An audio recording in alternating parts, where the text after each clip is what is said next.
Pour la bande originale du jeu, on a essayé d'être... For the soundtrack of the game, we tried to be very close to what is done in film. We were constantly asking at each place in the game, why are we putting music here? What is it going to say? So we focused the music on bringing emotion, which is interactive, and supports the character's arc. I'm sorry, honey. I'm sorry. I'm sorry. You know I love you, don't you? You know I love you. We make games that are very narrative. We're really into interactive drama, so the soundtrack also had to go in that direction, supporting the three characters' very different stories. We really wanted three colors, three musical sound identities, and from there, having three composers made sense, since the story of Kara, Marcus, and Connor are all completely different.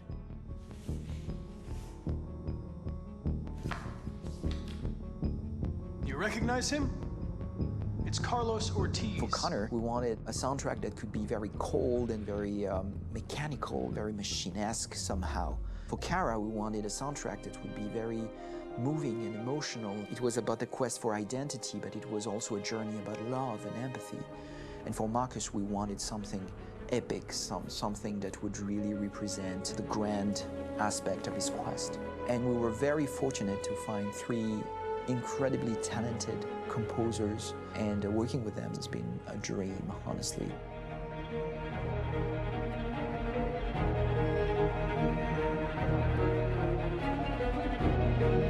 My name's Philip Shepherd, and I'm a composer and a cellist and a producer. And today we're at Abbey Road Studio One, which is my favourite studio in the world. And today we're recording the soundtrack for Kara from Become Human.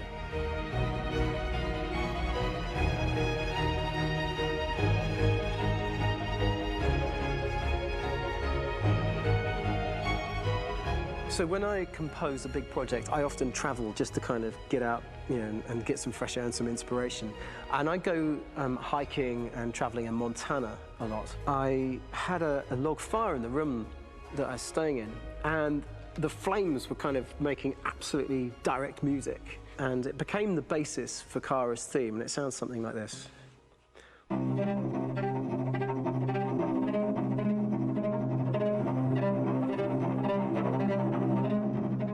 Now, over the top of that, I found a little theme that just seemed to fit over the top, which is taking Kara's name, Kara, and just using like a two-syllable motif, and it sounds like this. We're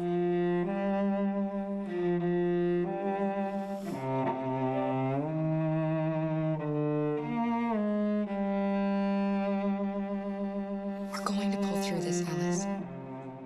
As long as we're together, nothing can hurt us.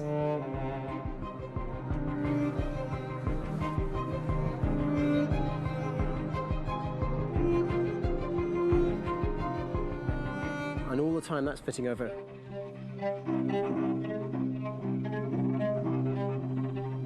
So it kind of works in lots of levels. And in fact, every single theme in the score has one of those elements built into it, and it becomes sort of the DNA of every single tune.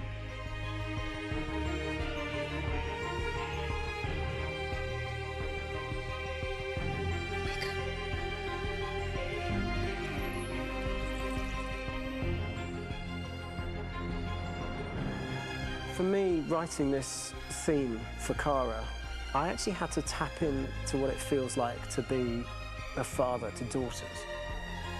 I really had to tap into everything I feel about my daughters and thinking, well, if I had to write music for them and that sense of trying to protect them but also give them the freedom, that's totally where it came from. Because each composer has been given the sort of narrative responsibility for very different characters, I haven't had to sort of go into other styles. I can actually be very loyal to this particular character and sort of hopefully encapsulate her. But it means also I've suddenly become very connected to this character. And if for some reason it goes to game over early, I'm getting mortified, you know? They're over there! Starting a new project, for me personally, it's always finding the right tone, finding the right color, I like to call it. For me, it's finding that right texture that actually sits against picture really well. One of the biggest things is I created custom instruments for Connor.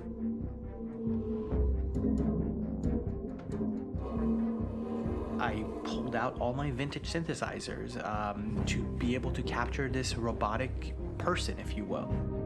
My approach to all of these custom instruments is that I hear the sound in my head. And either I could just come into the piano and just be like, all right, so I'm gonna just get on the computer and just create it. I rather be able to play these instruments physically. Oh, that's nice. You can do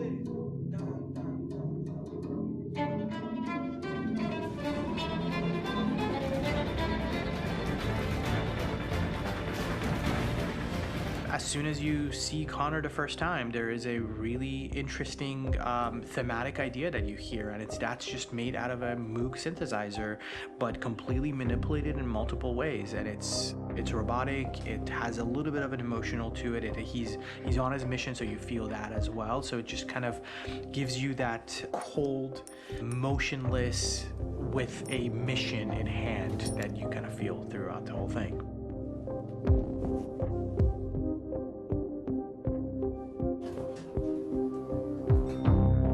Because the music evolved, one of the things that I was very weary and I was very kind of focused on was the way that the music has to evolve. So my idea behind it was that Connor is a singular android that could at any point become a deviant or could actually stay as an android. So I created a more or less an Connor theme, and then I was able to just manipulate it in different aspects of it. Is everything okay, Lieutenant? Chris was on patrol last night. He was attacked by a bunch of deviants.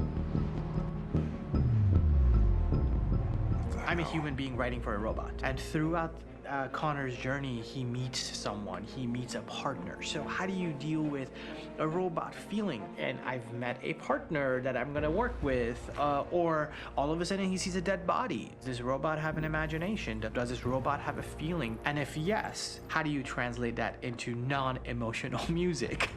So it basically at any point I was just like, I can't do this, and then I just do it. Property was damaged and fires continue to rage in several major districts across the city. Some people are asking, have androids become a threat to our security? When I first started really digging in on Marcus, the one thing that I really tried to capture was the transformation process. You know, Marcus is this android that evolves over the course of the game and really goes from kind of figuring out that he's more than just an android. You know, he's starting to develop kind of a human soul in a way. Try to imagine something that doesn't exist, something you've never seen. Now concentrate on how it makes you feel and let your hand drift across the canvas.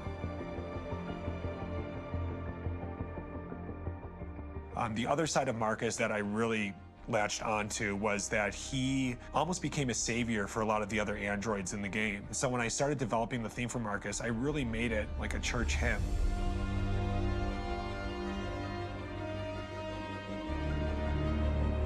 I wanted it to be very simple. I wanted to make it a chordal melody. I really wanted to make it almost like a Bach hymn. The tough thing with that is it had to be recognizable. If I made it too complex from a harmonic standpoint, it would be hard, I think, for people to kind of pick it out and recognize it.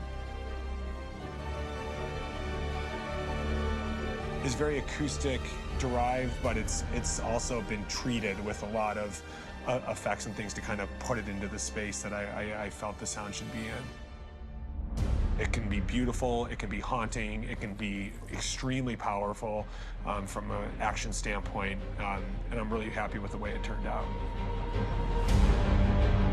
The music is there, but it's subliminal and it's emotional, and people are feeling it, and it's not distracting.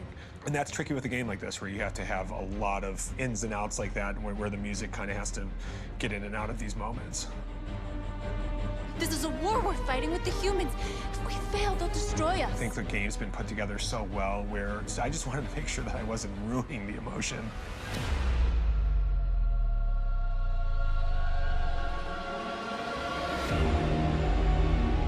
I gotta be honest, when we first started on this path, I've said, oh man, this could be pretty messy, you know? I mean, it could feel disconnected, and But I mean, it's amazing how they really guided us and got us to really kind of all be in the same world, but at the same time feeling completely different. So it's really going to stand out and kind of be one of those games where people are really going to notice the music and kind of how it was crafted, and you know, and all the hard work that went into being able to pull it off in a graceful way.